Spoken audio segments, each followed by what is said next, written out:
Если на нее смотреть даже не через иллюминатор самолета, а с борта теплохода, похоже на ковер.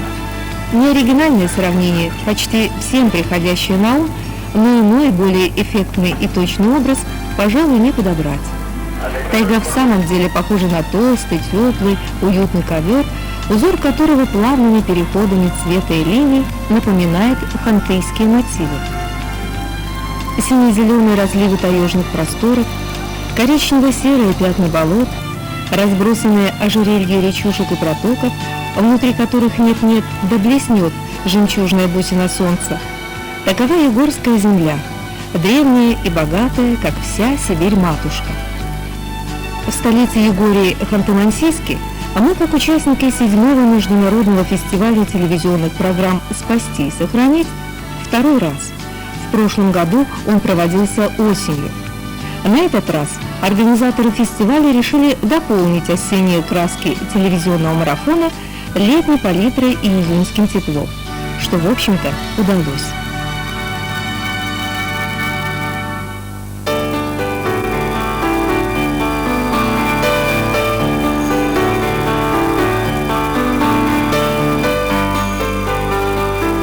Чита от Ханты-Мансийска почти в 4000 километрах. Добраться сюда без пересадок и приключений практически невозможно.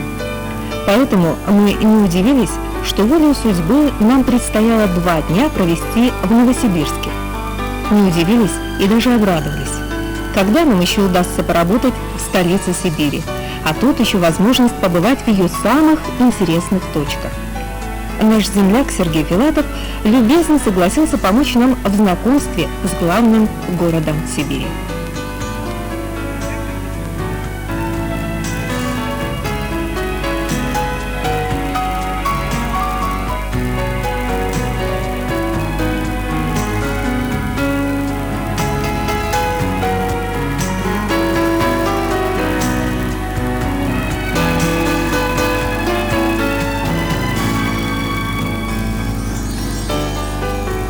В представлении многих Новосибирск – это прежде всего академгородок.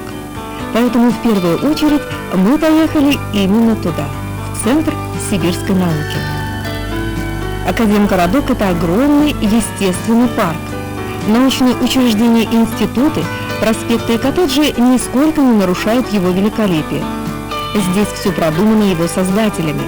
Расположение зданий и тропки дорожки – редкий случай для градостроительства. В таком зеленом поясе, как говорится, легче дышится и лучше думается. А для ученого мира, согласитесь, это наипервейшее дело.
Если академгородок поражает продуманностью линий, то сам Новосибирск – монументальностью и широтой.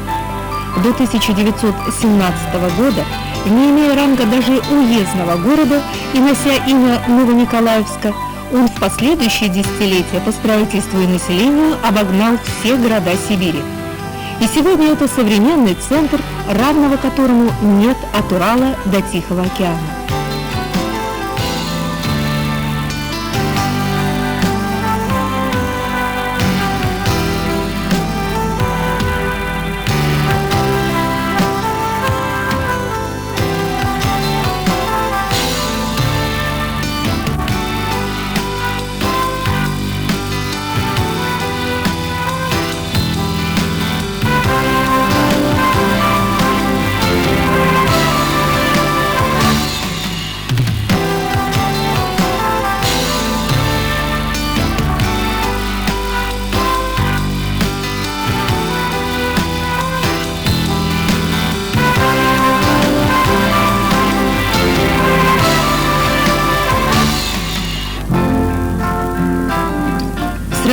Новосибирском Ханты-Мансийск – город молодой.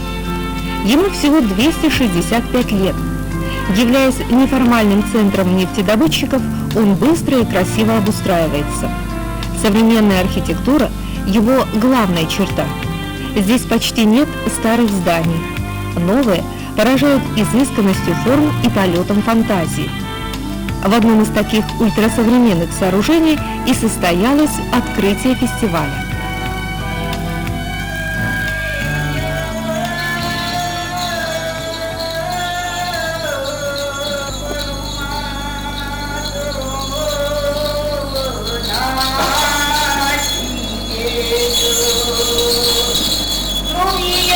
По географии и числу участников 7-й международный не имел равных. На суд жюри было представлено 150 работ, а их авторы приехали в Ханты-Мансийск из самых разных мест, начиная с Белогорска-на-Амуре и заканчивая телекомпанией из Франции. Забайкалье представляли Читинское государственное телевидение, Агинское ГТРК и телекомпания РТС. И это было самое массовое представительство на фестивале от регионов. Важно попытаться достучаться до человека, что если он сегодня невежлив с природой, значит он любит собственное здоровье, будущее, и без всяких сомнений уже будущее своих детей, внуков. У нас, где на каждом шагу либо копают землю, либо бурят эту землю, либо рубят лес, либо ловят рыбу, вот, совсем живы имеют отношение. И в этом смысле вот важно не только то, что мы рассказываем, но то, что принимаются решения. Да, региональные решения, что мы можем и могли раньше больше, сегодня, к сожалению, уже меньше. Важно, что федеральные решения наконец-то какие-то появляются.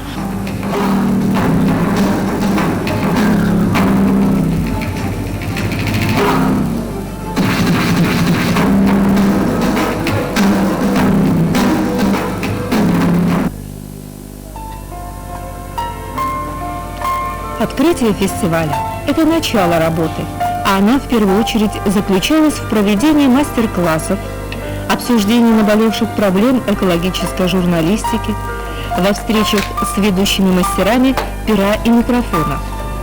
В их числе председатель жюри, сценарист и режиссер Дмитрий Лунков.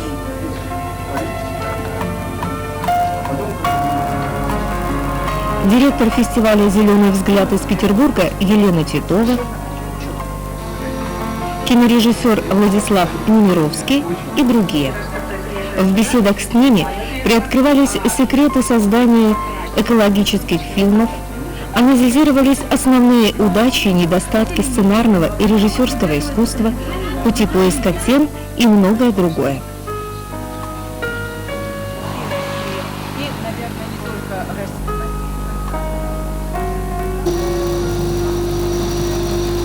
Особенность фестиваля в Ханты-Мансийске – знакомство с югорской землей, с обычаями коренного населения Приобья и Приартышья.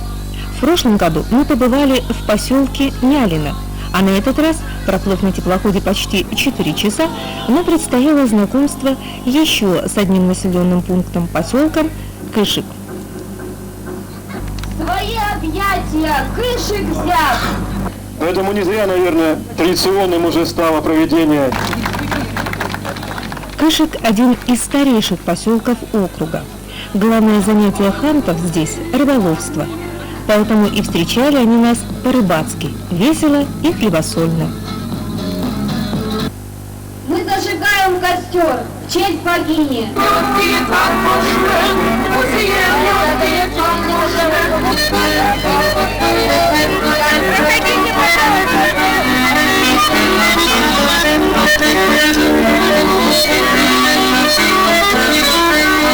Второй раз на вашей гостеприимной земле.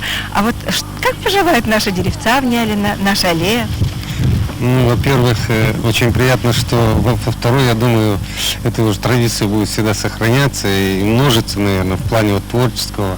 И то, что вы делаете сегодня, это полезно, наверное, для всех регионов, для нашей большой России. А вот по Нялино, да, вам большой привет. И все деревца принялись, они прекрасно так растут, и такие же красивые и стройные, как вы. Поэтому аллейка живет, она и будет жить. Она, наверное, вот посажена, я думаю, действительно добрым человеком, от сердца и добрыми руками. Поэтому все аллеи, все деревца цветут, и дети очень радуются. И мы гордимся, что именно вот участники фестиваля посадили эту большую аллею. Я думаю, ну, такие вещи еще будут и в других наших поселках, в частности, вот в Плющике, наверное, что-то тоже вы оставите. Поэтому спасибо вам, что вы здесь. Да, природа здесь действительно прекрасная. Вот я степняк, вот мы с вами земляки с одного региона. Он жалко, у нас сегодня горит, да? А тут сколько воды, вот, необъятный край, богатый, нефть, газ. Конечно, я хотел бы пожелать вам, Виктор Сергеевич, мы с вами земляки, так я понял, да? Конечно, вы с Баргузина, ну, Бурятия, Байкала. Большая Бурятия, я с Агинского округа. Пожелать вам счастья, да? Спасибо. Хорошей жизни вот на этой земле. В Кышике один из известнейших в округе музеев этнографии под открытым небом. Здесь и жилище, и орудия труда такие, как сотни лет назад, когда предки современных хантов не знали ни ружей, ни нефтяных вышек. Это что-то, в общем, сукна, а тут еще из змеи, ожерелье. Лишний, Игорь, Все так же приготовится.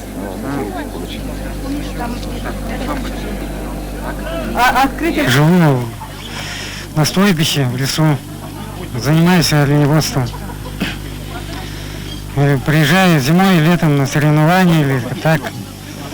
В Ханты-Мансийск, там, куда вызывают на оленях, ну, специально, как у нас, как биатлон или так, на соревнования. Потом, такие праздники. У вас большое стадо оленей? Голов 500, 300 где-то, ну, 400. Ну, там каждый год они прибавляются по 200, по 300 маленьких пыжики. Ну, олень, маленькие оленята. Их пыжиком называют. Они растут, да, каждым годом все прибавляется. Ну, доходит там до 600, до 700 голов. Ну, когда праздник, ну, когда традиции, что праздники у хантов есть, они вызывают друг друга, как соревнования или там что-нибудь рассказывают или традицию делают. Стол накрывают также все. Потом на оленях все это ездят, то на лыжах, то через нарты прыгают. Силу фестиваля спасти и сохранить. Мне еще кажется, можно благодарить и воскресить многое. Вот Ханты-Мансийская земля, вот эта земля, она так богата древними источниками. Вот у нас это район Нягани, несколько западнее от Ханты-Мансийска, есть древнее городище Мдер. Оно как Троя было открыто, вот так же по легенде, по балладе, 12-16 век. И у нас в Ханты-Мансийском округе, вот именно в Нягани, впервые проходил международный семинар археологов на этом городище Мдер, древнее городище, международный семинар, полевой семинар. Я была участником этого семинара, у меня 3 проекта уже сделаны на эту тему. И вы знаете, один из зарубежных гостей сказал: понимаете, говорит, вот практически в мире уже не осталось вот такой цивилизации древней. Вот его раскопали, и вот он так стоит, этот древний, говорит, и притом живые герои эти ханты и манситы, они вот сегодня у нас живут. То есть, понимаете, как вот связь-то поколений, насколько велика и насколько она не просто, что вот только раскопали, эти древние раскопки остались, а вот они живые-то ханты и манситы сейчас есть. И вот сочетание эта стилизация, это для вас, говорит, настолько велико для Ханты-Мансийского округа, что это должно быть туристической изюминкой не только России, но и мира. Живая старина – удел этого уголка поселка. У нас очень много ходит детей. Вот я занимаюсь кружком конкретно 4 года. Мы считаем, что кружок у нас еще молодой. Вот. И очень отрадно, когда у нас ходит больше мальчиков. Девочки тоже как будто и положено им шить и вышивать. А когда мальчики как-то стараются больше на них и внимание обратить, и как-то вот по интересам, по желаниям, именно что вот ребенок хочет делать. И вот у нас, например, один мальчик, вот Холодилов Дима, вот посмотрите, его какая прекрасная работа. Вот тут он, если связал с жизнью, вот у него дома событие было в семье, и вот он решил вот такую работу вышить. Это вышивается в основном на пяльцах, конечно, и крестиком. Вот. И вот его работа, вот такая фантазия получилась. Вот еще следующая работа у него. Очень много он. И знаете, он быстро. И еще работа у нас. Вот мальчик, пожалуйста, вышивает. И не очень приятно, когда мальчики у нас больше ходят. Девочкам, конечно, кружок у нас определенные дни идет, 3 раза в неделю, вот, 3 раза там. Конечно, 1,5 часа мы никак не укладываемся. Там пока пришли, пока подумали, чтобы все. Они вот придут или принесут или листья какие-нибудь, или да, давайте сходим в лес там вот. Мы пошли там что-нибудь посмотрели, коряги мы всякие, мы же делаем чуть коряги валяются, мы выбираем, вот что можно, например, из этой коряги. К сожалению, у нас мы ее продали. Вот сучки какие-нибудь собираем, все вот эти там, и из них что-нибудь, ну вот орехи вот старые, они же валяются, вот сосновые шишки, мы это все собираем, себе в копилку сделаем. И флористика у нас очень распространенная, дети, в общем, сначала не понимали, что такое флористика, это поделки сухих листьев и цветов, мы их насушим, а потом зимой, знаете, какая красота, под стекло, вообще как прелесть. Они пройдут сейчас по кругу и потом Рыболовство на Оби невозможно без обласов, старинной лодки, сделанные из ствола одного дерева. Поэтому жители поселка не могли не показать нам соревнования на обласах. Обычай столь же древний, как и сама лодка. Признаемся, что этот вид спорта не только захватывающий, но и небезопасный. Да и вода в Оби в эту пору еще очень холодная. Выйти сухими из воды удалось не всем. Однако это только усилило интерес к состязанию.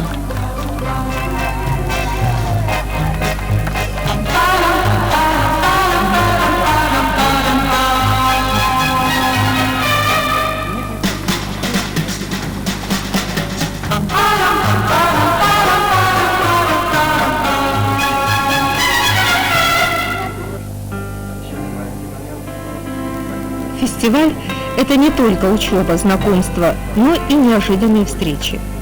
И в этом смысле нам повезло. Среди гостей фестиваля мы встретили ведущую программы ТВЦ региона «Прямая речь» Надежду Филиппову. И, конечно, захотели узнать ее мнение о Забайкалье.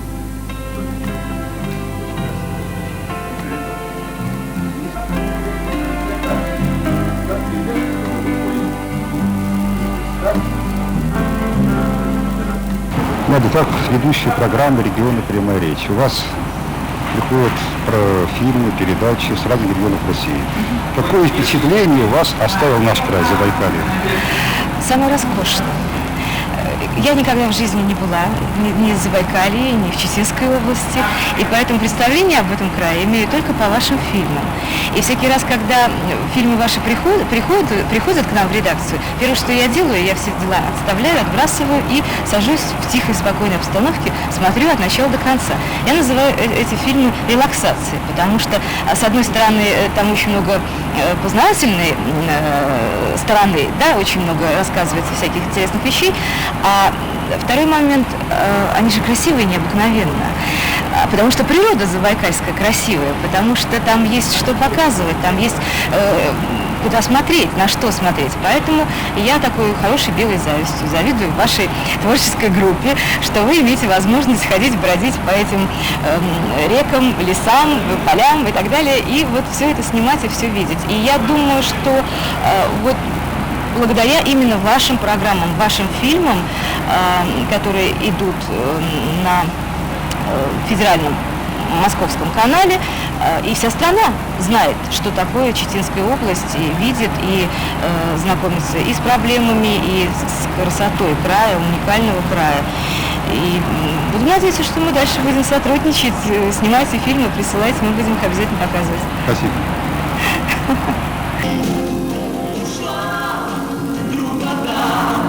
5 дней работы фестиваля были насыщены до предела. И вот торжественная церемония закрытия.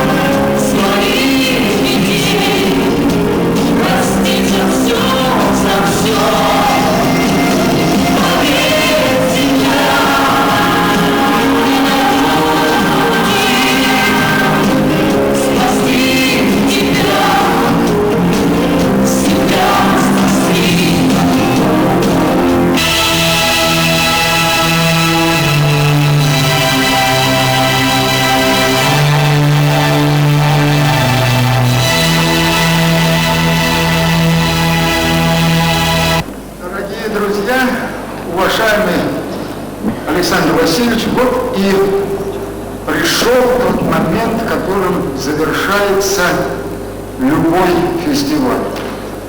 Это событие очень тревожное, значительное, итоговое, пиковое, радостное, но в то же время в нем есть какой-то привкус грусти. Вот подумайте о том, что завтра наша вот эта вот маленькая человеческая сообщность, вот это вот наше маленькое, миниатюрное, вновь образовавшееся человечество, завтра растает, растворившись с другим народом. И в таком сочетании не возникнет уже больше никогда. Мне, например, очень грустно. Нам было удобно и комфортно работать в Ханты-Мансийске, но я не скажу, что нам работать было легко. И должен сказать, что вот тяжесть вся шла от самой напряженности творческой работы, потому что работа в жюри требует непременно творческого подхода. Это по-настоящему творческая работа. Я был на многих фестивалях, находился и по ту сторону фестиваля еще, и поэтому был и среди судей, и подсудимых, хотя я понимаю, что эти определения, так сказать, очень вольны. И мне трудно сказать, где вообще труднее. Конечно, это большая ответственность выйти к людям со своим фильмом. И, наверное, еще большая ответственность судить работу другого человека, ведь по правде, между нами говоря, что один человек может сказать другому? Мы стремились быть объективными, хотя не отказывались от своих пристрастий, симпатий, антипатий и даже от своих заблуждений.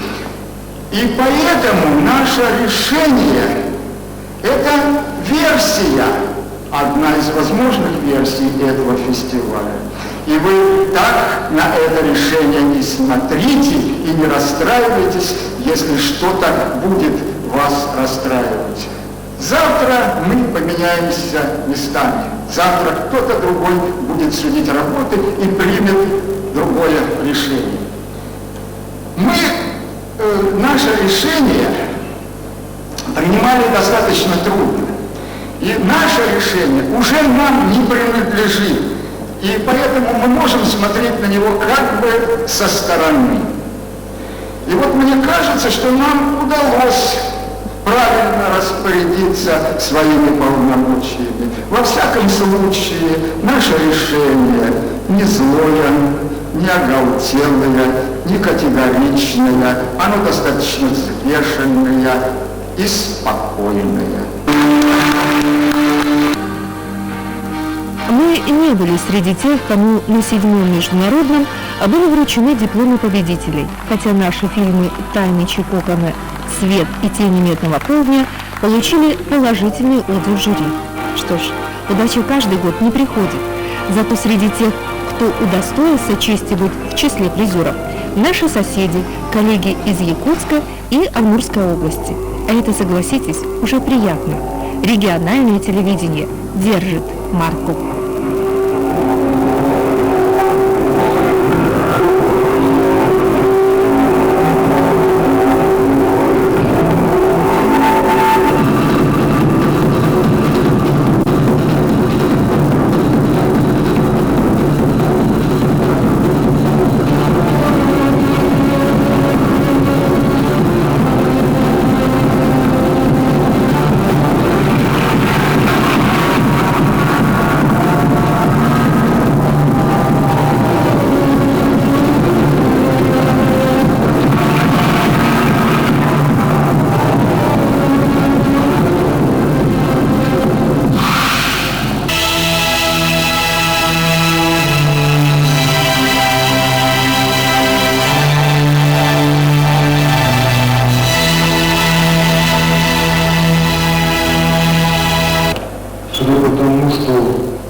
ограничивания баланса.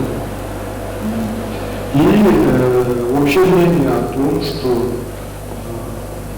существенно выросло и качество представленных фильмов, которых огромное количество. Если говорить о том, что это специальный тематический фестиваль, то и просто огромное количество, совершенно очевидно.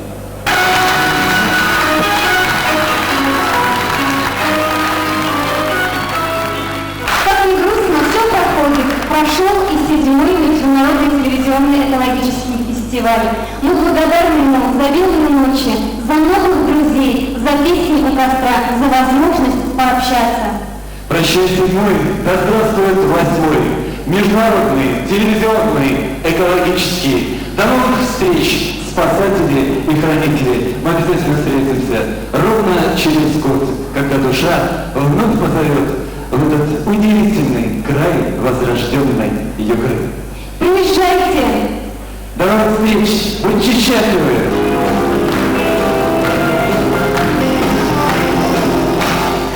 МВК «Саха» — это национальная вещательная компания из республики Саха. Мы участвуем впервые. И я не думал, что мы станем дипломантами на столь серьезном фестивале международном. Я очень рад. 7-й международный фестиваль телевизионных экологических фильмов завершился. Он уже история. Впереди у его участников новые экспедиции в мир природы, борьба с бездушием чиновников и варварством браконьеров, новые фильмы и новые имена. Впереди творчество.